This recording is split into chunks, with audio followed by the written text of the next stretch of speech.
സുഹൃത്തുക്കളെ, അനശ്വര കലാകാരൻ നടൻ ശ്രീനിവാസൻ്റെ അപ്രതീക്ഷിതമായ വിയോഗത്തിൽ നടനും സംവിധായകനും നിർമ്മാതാവും തിരക്കഥാകൃത്തും അതോടൊപ്പം തന്നെ നാടകകാരനും നാടകത്തിലൂടെ കടന്നു വന്ന ഒരു കാലത്തിൽ നക്സൽ പ്രസ്ഥാനങ്ങളുടെ ആഭിമുഖ്യം പുലർത്തിയിരുന്ന ജോയ് മാത്യുവേട്ടൻ പ്രതികരിക്കുകയാണ്.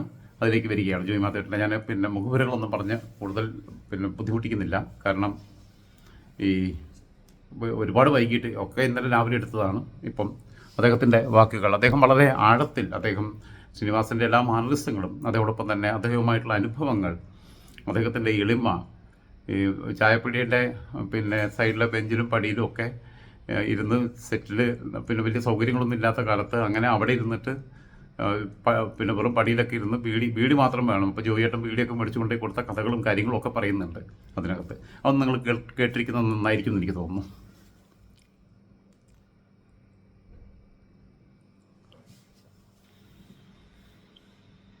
നമസ്കാരം. നമസ്കാരം രാജ. ശ്രീനിയേട്ടന്റെ മരണമായിട്ട് ബന്ധപ്പെട്ടാണ് ഞാൻ വിളിച്ചപ്പോ പ്രതീക്ഷിക്കാതെ വിളിച്ചപ്പോ ഊഹിക്കാൻ പറ്റും നിൽക്കുകയായിരുന്നു. എനിക്ക് വിളി കണ്ടപ്പോ തന്നെ തോന്നി ഒരുപാട് ചാനലിൽ വിളിക്കുന്നുണ്ട്. എങ്ങനെയാണ് ഇതിനോടുള്ള ഒരു മനസ്സിൽ ഈ വാർത്ത കേട്ടപ്പോ തോന്നിയിട്ടുള്ള വികാരം?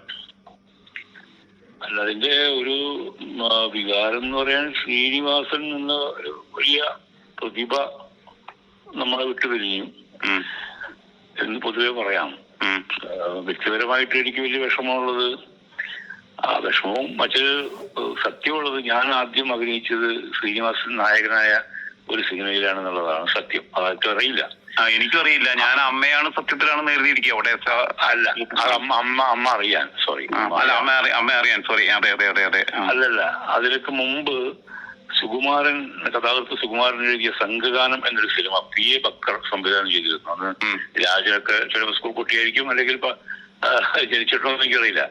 അത് 76 ഇദ്ദേഹം ആദ്യമായിട്ട് അസോസിയേറ്റ് ചെയ്തത്. അപ്പൊ ജനിച്ചിട്ടില്ല. അപ്പൊ സംഘഗാനം എന്നുള്ള സിനിമയിൽ അഭിനയിക്കാൻ വേണ്ടി ശ്രീനിവാസൻ കോഴിക്കോട് വരുന്നു. അന്ന് ശ്രീനിവാസന്റെ രണ്ടാമത്തെ സിനിമയാണ്. അത് ആദ്യം ബക്കറിന്റെ തന്നെ മണിമുഴക്കം എന്നൊരു സിനിമയിൽ ചെറിയൊരു വേഷം ചെയ്തിരുന്നു. അപ്പൊ അന്നത്തെ ഈ ആർട്ട് സിനിമ അല്ലെങ്കിൽ ന്യൂ വേവ് സിനിമ എന്ന് പറയുന്ന സിനിമയുടെ കാലമാണത്.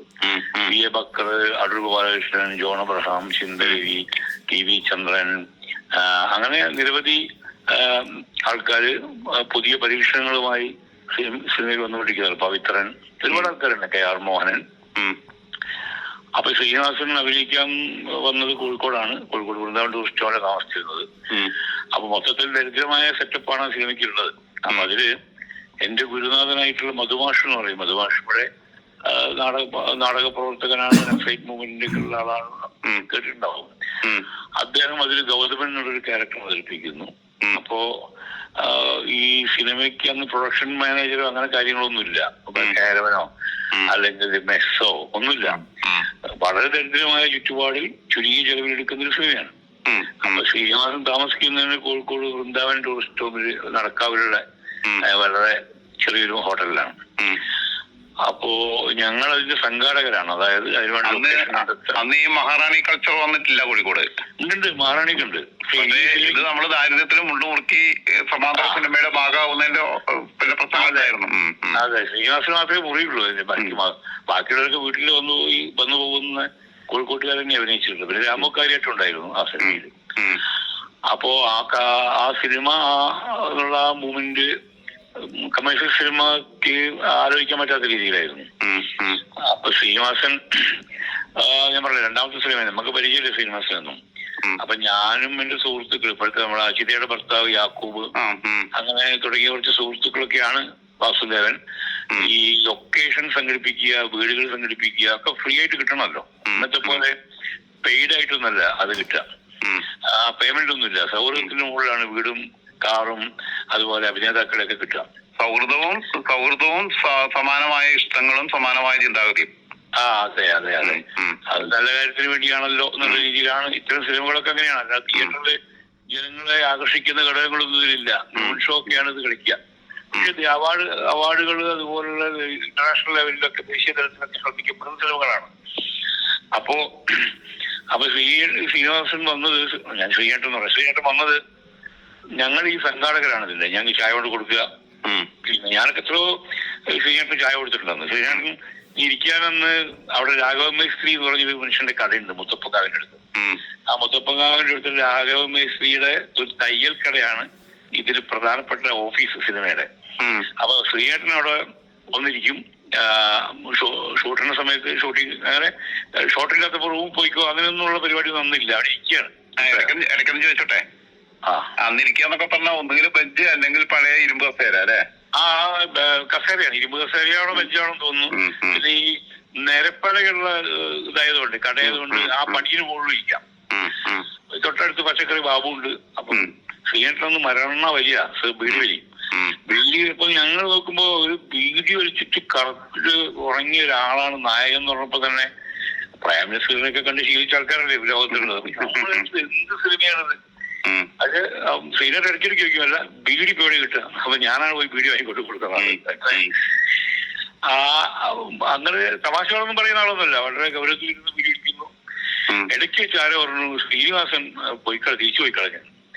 അപ്പൊ എന്താ സംഭവിച്ചാല് ശ്രീനിവാസൻ ഇവരുടെയും കണ്ടിട്ട് മൊത്തം കണ്ടിട്ട് എന്തോ സെറ്റാവാൻ നാട്ടിലേക്ക് പോയി. പിന്നെ വീണ്ടും ശ്രീനിവാസൻ വരുന്നു, അഭിനയിക്കുന്നു. അപ്പൊ അവസാനം ഒരു ആൾക്കൂട്ടമുണ്ട്. ഈ ആൾക്കൂട്ടത്തിൽ കേന്ദ്ര കഥാപാത്രമായ മധുമാഷയുടെ ബോഡി മരിച്ചിട്ട് പോലീസ് സെക്യൂരിറ്റി വന്നതാണ്. ആ ബോഡിയുമായിട്ട് നീങ്ങുന്ന ഒരു ജനക്കൂട്ടം വേണം. ആ ജനക്കൂട്ടത്തെ നയിക്കുന്നത് ശ്രീനിവാസനാണ്. അപ്പൊ ഞങ്ങള് ജനക്കൂട്ടത്തെ സംഘടിപ്പിക്കാൻ നോക്കിയിട്ട് ആർക്കും താല്പര്യമില്ല. കാരണം ഇതില് ഈ ബ്ലാക്ക് ആൻഡ് വൈറ്റ് സിനിമയാണ്. പിന്നെ അതിലന്ന് പ്രൈം മിനിസ്റ്ററോ മധുവോ അങ്ങനെയുള്ള ആൾക്കാരൊന്നും ഇല്ലല്ലോ. അപ്പോ ആൾക്കാര് അധികം വന്നില്ല അതിലേക്ക്. പക്ഷെ എന്നാലും കുറച്ച് ആൾക്കാരെ ഞങ്ങൾ സംഘടിപ്പിക്കാൻ പറ്റി. ഞങ്ങളുടെ വഴി സുഹൃത്തുക്കളെയും മാർക്കറ്റിലുള്ള കുറച്ച് ആൾക്കാരൊക്കെ സംഘടിപ്പിച്ചിട്ട് ഒരു പ്രകടനം. ഈ പ്രകടനത്തിൽ ശ്രീയേട്ടന്റെ പിന്നിൽ നിൽക്കുന്ന ആള് ഞാനാണ്. അങ്ങനെ അതാണ് ആദ്യമായിട്ട് ഞാൻ സ്ക്രീൻ സ്പേസ് ഷെയർ ചെയ്ത ഒരു സിനിമ സംഘഗാനം. ഈ കഥയൊക്കെ ഞങ്ങൾ പിന്നെ ഷട്ടറിന്റെ സമയത്ത് പറയുകയും കുറെ ചിരിക്കുകയും പിന്നെ ഷട്ടറിന്റെ കഥ പറഞ്ഞതും കേട്ടതും ഒക്കെ കഴിഞ്ഞ് പിന്നെ ഞങ്ങൾ നിരന്തരമായി ബന്ധപ്പെടുമായിരുന്നു. സിനിമയിൽ അദ്ദേഹം എഴുതിയ ഒരു സിനിമയിൽ എന്നെ അഭിനയിക്കാൻ വിളിച്ചു. അതിന്റെ പേര് നഗരവാരുതി നടുവിൽ ഞാനുള്ള സിനിമയില്. പിന്നെ ഞങ്ങൾ ഒരുമിച്ച് കുറെ സിനിമകൾ ഒരുമിച്ച് അഭിനയിച്ചു. ഞാൻ നടന്നതിന് ശേഷം അഭിനയിച്ചു. പിന്നീട് എന്നോട് എന്റെ വീട്ടിൽ വരികയും ഈ ജൈവ കൃഷിയെ കുറിച്ചൊക്കെ സംസാരിക്കുകയും അത് ഭയങ്കര താല്പര്യം കാണിക്കുകയും ചെയ്തു. ഞാൻ എൻ്റെ ഒരു സുഹൃത്തിന് പരിചയപ്പെടുത്തി കൊടുത്തു. അവര് കൂട്ടായിട്ട് ജൈവ കൃഷി നടത്തി മുമ്പോട്ട് പോയി. പിന്നെ അസുഖമായതിനു ശേഷം ഞാൻ ഇടയ്ക്കിടയ്ക്ക് വീട്ടിൽ പോയി സന്ദർശിക്കുകയും തമാശ പറയുകയും ഫോൺ ചെയ്യുകയൊക്കെ ചെയ്യാമായിരുന്നു. അവസാനം ഞങ്ങളുടെ അമ്മ സംഘടനയുടെ തെരഞ്ഞെടുപ്പിനാണ് ശ്രീനേട്ടനെ കണ്ടത്. അപ്പോഴും ഞങ്ങൾക്ക് മാത്രം അറിയുന്ന കുറച്ച് തമാശകൾ പറഞ്ഞ് അങ്ങോട്ട് കൂടി ചിരിക്കുകയൊക്കെ ചെയ്തു. അപ്പം ശ്രീനേട്ടന്റെ വിയോഗം എനിക്ക് വ്യക്തിപരമായിട്ട് വലിയ സങ്കടം ഉണ്ടാക്കുന്ന ഒരു കാര്യമാണ്. അതേസമയം മലയാള സിനിമയെ സംബന്ധിച്ചിടത്തോളം സാഹിത്യത്തിൽ VKN എന്താണോ അതിലുപരി മലയാളികളുടെ മനസ്സിലേക്ക് കയറി രാഷ്ട്രീയ വിമർശനങ്ങളായാലും സാമൂഹിക വിമർശനങ്ങളായാലും ഒരു മധ്യവർഗ മലയാളിയുടെ എല്ലാ വിഹുലതകളും അല്ലെങ്കിൽ അമ്പരപ്പുകളും അല്ലെങ്കിൽ അയാളുടെ സന്നിഗ്ധതകളും അയാളുടെ രാഷ്ട്രീയമായ തമാശകളും രാഷ്ട്രീയമായിട്ടുള്ള വിമർശനങ്ങളും ഒക്കെ ശ്രീനിവാസനോളം സിനിമയിൽ കൊണ്ടുവന്ന മറ്റൊരു പ്രതിഭ മലയാളത്തിലില്ല. തിരക്കഥാകൃത്തുക്കൾ നിരവധി ഉണ്ടെങ്കിലും യാഥാർത്ഥ്യത്തിൽ നിന്നുകൊണ്ട് നമ്മൾ ചിന്തിക്കാൻ പ്രേരിപ്പിക്കുന്ന ചിരി സമ്മാനിച്ച മറ്റൊരു എഴുത്തുകാരനില്ല, മറ്റൊരു നടനില്ല. അവനവനെ തന്നെ കളിയാക്കുന്ന ഒരു രീതി, അതാണ് ശ്രീനിവാസന്റെ ഏറ്റവും വലിയൊരു പ്ലസ് പോയിന്റ് ആയിട്ട് എനിക്ക് തോന്നിയിട്ടില്ല. പറയൂ. അത് ശരിയാണ്. അവനവനെ തന്നെ കളിയാക്കുന്ന കഥാപാത്രങ്ങൾ എന്ന് പറയുമ്പോൾ പിന്നെ ഈ തേന്മാവിൻ കുമ്പത്തില് ഈ അപ്പക്കാള എന്ന കഥാപാത്രത്തിന് ആ പേരിട്ടത് ശ്രീനിവാസനാണെന്നാണ് പറയുന്നത്. അതേപോലെ തന്നെ പിന്നെ ഉദയനാട് താരത്തിൽ അദ്ദേഹം നായകനായിട്ട് വരുമ്പോഴും അദ്ദേഹത്തെ തന്നെയാണല്ലോ അദ്ദേഹം അഭിനയിക്കുന്ന കഥാപാത്രം അതിനകത്ത് വരുന്നത്. മറ്റൊന്ന് നമ്മള് ബേസിക്കലി നമ്മൾ രണ്ടുപേരും ഒരു കമ്മ്യൂണിസ്റ്റ് ചിന്താധാരയിലൂടെ കടന്നു വന്നവരെന്നുള്ള രീതിയിൽ ചോദിക്കുകയാണ്. പറയാറുണ്ട് കമ്മ്യൂണിസ്റ്റ് പാർട്ടികൾ ആത്മവിമർശനം വേണം, സ്വയം വിമർശനം വേണമെന്ന്. ആ രീതിയിലുള്ള ഒരു വിമർശനാത്മക സർഗാത്മകത ഏറ്റവും കൂടുതൽ കൊണ്ടുവന്നിട്ടുള്ള വ്യക്തിയാണ് അദ്ദേഹം. കാരണം വരവേൽപ്പ് എന്നുള്ള സിനിമയ്ക്കകത്ത് വരുമ്പോൾ ട്രേഡ് യൂണിയൻ കൾച്ചറിനെ കുറിച്ചും നോക്കുകൂലിയെ കുറിച്ചും ഒക്കെയുള്ള സംഭവങ്ങൾ കൊണ്ടുവരുന്നു. പിന്നീട് ചിന്താവിഷ്ടയായ ശ്യാമളയ്ക്കകത്ത് നിലവിലുള്ള ഈ അമിത വിശ്വാസത്തിന്റെ ചില കുഴപ്പങ്ങളെ കുറിച്ചും ആചാരങ്ങളെ കുറിച്ചും ഒക്കെയുള്ള പ്രശ്നങ്ങൾ കൊണ്ടുവരുന്നു. സന്ദേശ സിനിമ കാലാതീതമായി നമ്മൾ അടുത്ത തലമുറയിൽ നിങ്ങളെ പേരക്കുട്ടികളുടെ കാലത്തും ആ സിനിമ വാലിഡാണ് എന്നുള്ള രീതിയിൽ അങ്ങനെ കാലാതീതമായിട്ടുള്ള സാധനങ്ങൾ പിന്നെ സൃഷ്ടികൾ കൊണ്ടുവന്നിട്ടുള്ള ഒരുപക്ഷെ ശ്രീനിവാസൻ മാത്രമേ അത്ര കൊണ്ടുവന്നിട്ടുള്ളൂ എന്ന് പറയാൻ പറ്റില്ലേ? ഒരു അർത്ഥത്തിൽ അങ്ങനെ പറയാൻ പറ്റും. കാരണം അദ്ദേഹം ഈ ദന്തഗോപുരത്തിൽ ജീവിച്ച ഒരു എഴുത്തുകാരനല്ല. അദ്ദേഹം വളരെ യാഥാർത്ഥ്യബോധമുള്ള ജീവിതവുമായി നിരന്തരം സമരങ്ങളിൽ ഏർപ്പെട്ട, ജീവിതത്തിൽ ഒരുപാട് തിക്താനുഭവങ്ങൾ ഉണ്ടായ, കുട്ടിക്കാലം മുതലുള്ള തിക്താനുഭവങ്ങൾ, ദാരിദ്ര്യം, ബുദ്ധിമുട്ട്, കഷ്ടപ്പാട്, ഇതിലൂടെയൊക്കെ നീന്തി കരകയറിയ ഒരു മനുഷ്യന് ആ ജീവിത സന്ദർഭങ്ങളെ നർമ്മമധുരമായി ആവിഷ്കരിക്കാൻ സാധിക്കുക എന്നുള്ളത് വലിയൊരു ചാലഞ്ചാണ്. ഒരുപാട് ആൾക്കാർ ദാരിദ്ര്യത്തിലൂടെ വന്ന് സാഹിത്യകാരന്മാരും സിനിമാക്കാരൊക്കെ ആയിട്ടുണ്ടെങ്കിലും അതിലൊക്കെ തന്നെ ഒരു കേന്ദ്ര കഥാപാത്രമാക്കി താൻ തന്നെ പരിഹസിക്കപ്പെടുന്ന, അല്ലെങ്കിൽ താൻ തന്നെ മറ്റുള്ളവരെ ശ്രദ്ധിക്കുന്ന, അല്ലെങ്കിൽ അവരവരുടെ സൗകര്യത്തിന് വേണ്ടിയിട്ട് നുണ പറയുന്ന, അല്ലെങ്കിൽ ത്യാഗം ചെയ്യുന്ന ഒക്കെ ആയിട്ടുള്ള നിരവധി കഥാപാത്രങ്ങൾ ഉണ്ടാക്കാൻ ശ്രീനിവാസന് കഴിഞ്ഞത് ശ്രീനിവാസന്റെ രാഷ്ട്രീയ ബോധ്യങ്ങളാണ്. ശ്രീനിവാസന്റെ അച്ഛൻ ഭയങ്കരമായ ഒരു കമ്മ്യൂണിസ്റ്റുകാരനായിരുന്നു, ഒരു അധ്യാപകനായിരുന്നു, എനിക്കറിയാം. ആ കഥകളൊക്കെ ശ്രീനേട്ടൻ പറഞ്ഞിട്ടുണ്ട്. അതുകൊണ്ട് തന്നെ അച്ഛൻ ചെന്ന് ചാടുന്ന ഓരോ പ്രശ്നങ്ങളുടെയും കുഴപ്പങ്ങൾ, അതിന്റെ വൈരുദ്ധ്യം അന്ന് തന്നെ ശ്രീനിവാസന് ബോധ്യപ്പെട്ടിരുന്നു. അതുകൊണ്ട് ശ്രീനിവാസൻ ഒരിക്കലും ഒരു കമ്മ്യൂണിസ്റ്റ് പാർട്ടി അംഗമോ അല്ലെങ്കിൽ കമ്മ്യൂണിസ്റ്റുകാരനോ ആയിട്ടില്ല. ശ്രീനിവാസന്റെ തൂലികയിൽ എന്നാൽ കമ്മ്യൂണിസ്റ്റുകാരെ മാത്രമല്ല വിമർശിച്ചിട്ടുള്ളത്, വളരെ മനോഹരമായിട്ട് കോൺഗ്രസ്സുകാരെ അദ്ദേഹത്തിന്റെ പല സിനിമകളിലും അങ്ങേയറ്റം കളിയാക്കിയിട്ടുണ്ട്. പക്ഷെ കോൺഗ്രസ്സുകാർക്ക് പൊതുവെ അവർക്ക് സഹിഷ്ണുതയുള്ളതുകൊണ്ട്, അല്ലെങ്കിൽ ഫലിതം ആസ്വദിക്കാനുള്ള കഴിവ് കമ്മ്യൂണിസ്റ്റുകാരേക്കാൾ കൂടുതലായിട്ടുള്ളത് കൊണ്ട് അവർക്ക് ശ്രീനിവാസൻ ഒരിക്കലും ഒരു ശത്രുതാ മനോഭാവത്തിൽ കാണേണ്ടി വന്നിട്ടില്ല. എന്നാൽ മറിച്ച് കമ്മ്യൂണിസ്റ്റുകാർക്ക് പലപ്പോഴും ശ്രീനിവാസൻ ഭയങ്കരമായ ഒരു ശത്രുതാ മനോഭാവത്തോടെ കാണുന്ന ആളായിട്ട് എനിക്ക് തോന്നിയിട്ടുള്ളത്. കാരണം അദ്ദേഹത്തിന്റെ പരിഹാസങ്ങൾ അത്രയ്ക്ക് ശക്തമാണ്. എന്നാലും കമ്മ്യൂണിസ്റ്റ് നേതാക്കളൊക്കെ ആയിട്ട് ശ്രീനേട്ടന് നല്ല ബന്ധങ്ങളാണ്. കോടിയേരി ബാലകൃഷ്ണനായിട്ടാണെങ്കിലും പിണറായി വിജയനായിട്ടാണെങ്കിലും പലരുമായിട്ട് എം എ ബേബിക്ക് ആയിട്ട് ശ്രീനിവാസന് നല്ല ബന്ധങ്ങളുണ്ട്. ഞാൻ പറയുന്നത് സാധാരണ അണികളുടെ കാര്യമാണ്. അതെ അതെ അതെ അതെ അതെ എന്താ പറയാനുള്ളത്? അതായത് പിന്നെ കമ്മ്യൂണിസ്റ്റ് പാർട്ടി എന്ന് പറയുന്നത് ഒരു മതം പോലെ തലയ്ക്ക് പിടിച്ചിട്ടുള്ള അന്ധവിശ്വാസികളായ ആളുകളുടെ അവിശ്വാസത്തിലെ പൊള്ളത്തരങ്ങളാണ് അദ്ദേഹം തുറന്നു കാണിക്കാൻ ശ്രമിച്ചിരുന്നത്. അതെ, അത് അയാളുടെ അച്ഛൻ, ഞാൻ പറഞ്ഞില്ല, അച്ഛൻ വളരെ നല്ലൊരു കമ്മ്യൂണിസ്റ്റുകാരനായിരുന്നു, അമ്മയുടെ അച്ഛൻ കോൺഗ്രസ്സുകാരനായിരുന്നു. അപ്പൊ അച്ഛൻ ചെന്ന് ചാടുന്ന അബദ്ധങ്ങൾ, അല്ലെങ്കിൽ പാർട്ടിയിൽ നിന്നും കിട്ടുന്ന ഓരോ സിറ്റുവേഷൻസിലും ഇദ്ദേഹം തിരിച്ചറിഞ്ഞ പാർട്ടിയുടെ സെറ്റപ്പിന്റെ മണ്ടത്തരങ്ങൾ മനസ്സിലായില്ലേ? അത് അന്നേ അദ്ദേഹത്തിന് ദേഷ്യമുണ്ടാക്കി ചിരി പടർത്തുകയാണ് ചെയ്തിട്ടുള്ളത്.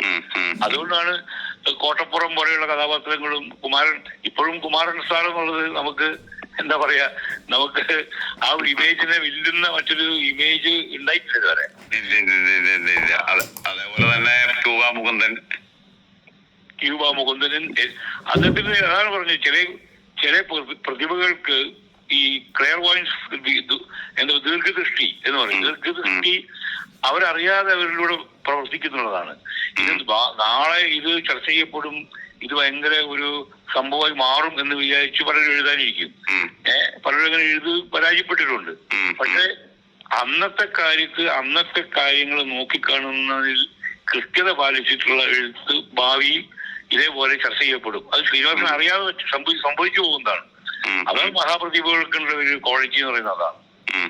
അതായത് പിന്നെ മറ്റൊന്ന് കാര്യം ശ്രദ്ധിക്കുന്നത്, ഈ സിനിമയിലെ നായകൻ അല്ലെങ്കിൽ നായിക എന്നൊക്കെ പറഞ്ഞു കഴിഞ്ഞാൽ നിങ്ങളെയൊക്കെ മാതിരി കാണാൻ ചുവട്ടുള്ള വെളുത്ത നിറമുള്ള ആൾക്കാരാണ് പറ്റിയെന്നുള്ള ധാരണ തിരുത്തിയ ഒരാളാണ് മൂപ്പര്. പാവം രാജകുമാരൻ ഞാൻ എഡിറ്റി സ്കൂളിൽ പഠിക്കുമ്പോഴാണ് മൂപ്പര് അതില് നായകനായിട്ട് വരുന്നത്. അത്തരം അതൊരു വിപ്ലവമായിട്ട് തന്നെയല്ലേ കാണുന്നത്? അല്ല, അത് മാത്രമല്ല, ഈ ഞാൻ നോക്കിയിട്ട് മലയാള സിനിമയിൽ ജാതി അടക്കി വാണ്ടിരുന്ന കാലമുണ്ടായിരുന്നു. നായകന്മാരൊക്കെ ഉയർന്ന ജാതിപ്പെട്ട ആൾക്കാരായിരിക്കും. അവരുടെ പേരുകൾ നോക്കിയാൽ മതി.